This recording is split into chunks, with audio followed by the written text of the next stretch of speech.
Okay, as you all know, this is our presentation for our Joke Around app. So there's the title, as you guys all can see.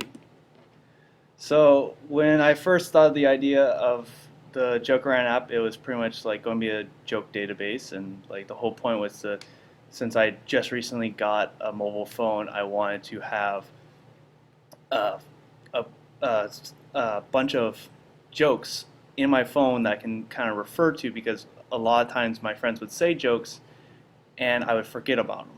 And so I kind of wanted to have something to remind myself of these jokes because some of them were pretty hilarious and I would always be very mad at myself that I couldn't remember it. So that was kind of the original idea in the beginning of this.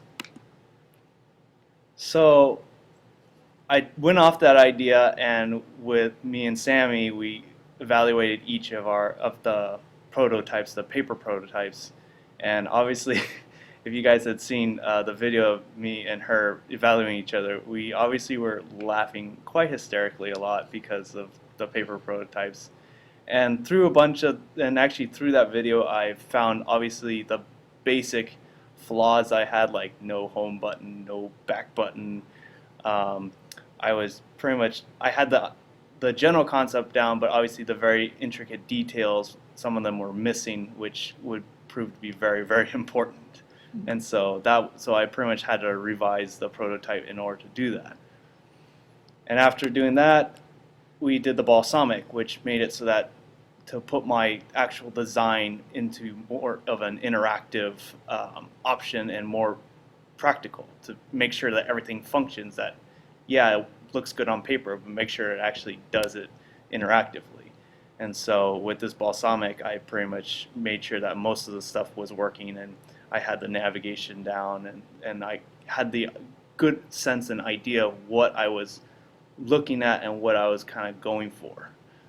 And just, I mean, it looks kind of, design-wise, it looked kind of plain on it, but that was because I was just trying to make sure that what I was going to ask for from the design perspective was going to be able to work. It wasn't like I was just like, oh yeah, this is totally going to work, and it doesn't work at all because of the fact that I didn't really make sure that it interacted properly.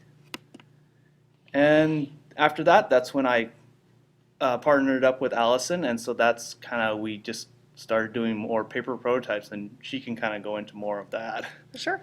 We started off. We decided that we wanted to go ahead and make sure that we had the design that we both agreed on. So Martin built another app, or another prototype, and I added two to the mix, and we pulled some elements from each of them, and we decided we liked this great swipe idea from switching between modules within the app, and we had a few other things that we thought originally before we got into the programming that we would want to use. But then we got into the programming. We decided to use jQuery Mobile because we wanted to build a cross-platform app since Martin had an Android and I have an iOS. So we wanted something that both of us could use. We could both test. Plus it would be simpler to deploy to a wider audience. So jQuery Mobile utilizes HTML, CSS, and JavaScript, and I'd already used HTML and CSS previously, so I was familiar on a basic level with those. So we went ahead and decided that we would go ahead and build this web app. And so pretty much what ended up happening is we had this version 1, which is pretty much, it would click to another page, but design-wise, mainly, I wanted to make sure that we had versions, or basically ones to test that were similar to what people had seen previously in other mobile apps and on computers and everything. So it's something that was similar, or that they wouldn't be sitting there looking for a little bit going, okay, what do I do now? They could easily just be like, oh, this is just like this, and just kind of just click on it and know exactly what they're doing with maybe few different things going on. But other than that, they would be able to jump right into it without too much confusion design-wise of what, I mean, because it would look like something that they've seen before. And I'll let Allison again to go into more of the technical portion of it. Sure.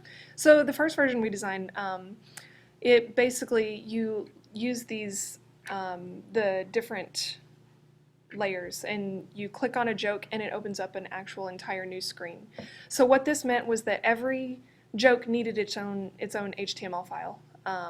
We have icons on there, and we have the button that says go this way, and those things are just inherent within jQuery Mobile. They're not something that we had to do. Well, we did add the icon ourselves, but because each joke had its own HTML file, this ultimately makes the size of the program, it's going to be bigger. So here's our other version that we looked at. And this we have actually, each of these individual jokes are a collapsible item. So it brings, when you click on the joke, it opens up, it's called a window shade formatting. And it opens up and reveals the joke, and then you can click the negative button and it will again close it. Yeah, this is very similar to a lot of Apple layouts on the iPhone, so that's why I figured that would, because the other one was similar to the layouts on a lot of like Windows or maybe Android phones, and then this one was a lot more of the Apple layouts, and so the window shade was more of Apple, and then also too having a completely different page was more of a Windows and Android style and stuff like that. So that was kind of the design behind them, and that was the technical for it. So with that, we had to test them. And the way that I did it was the way that I can get the biggest amount of people or the biggest amount of group to test it was I had it on Facebook, and I had allowed people to pick which one they wanted to view first, and then I asked them for their opinion on it, and I had them answer the basic questions. A lot of them liked the second version because of the Apple design and look of it, because it felt like an Apple product, and since there's that whole Apple trend right now, how it just is more intuitive at this point.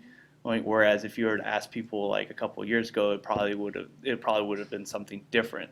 I had a couple people who actually, it wasn't a complete one-way side, but it was very heavily on the version 2, but version 1 people liked the other one because of the fact that you would click on the one joke, and then after that you can just click next, next, next, next, next, and not have to ever like click to close the window shade and then click a new one. But there are more people that like the Apple the more Apple styling than the Windows styling at that point. And so with that, I took that and I said, okay, well then we should go with the version 2, since more people are having easier time with it and are probably navigating the jokes fast, or at least to my knowledge a little bit faster, because they already know what to do, and it's a little bit more intuitive for that. So after that, I just asked Allison to make a couple of changes for it technically, and just make sure we finalize what we wanted, the last bits of details we wanted for it. And pretty much after that, we had the final product, which is pretty much what you see on the screen, and it's the window shade thing with a little bit of the it's a little bit of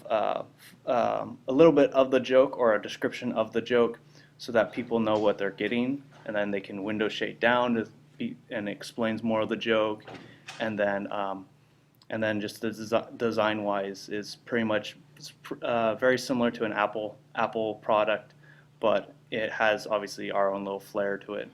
And if you want to go more into technical on that. So this is our minimum viable product, and we were thinking about the things that we do want to add on into the future. I think the next step forward is to make it so that rather than sending this entire set of jokes to the phone, we actually have some data storage where they can be retrieved, and that will make it so that as long as there are more jokes within the data storage, it can do an infinite scroll, and they can continue adding more.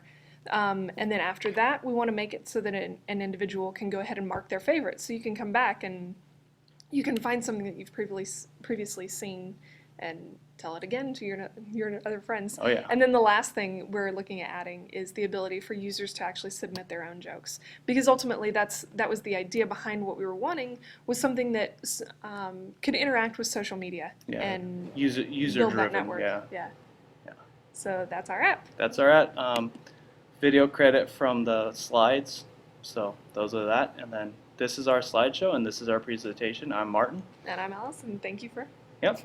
checking us out. Yep. Done.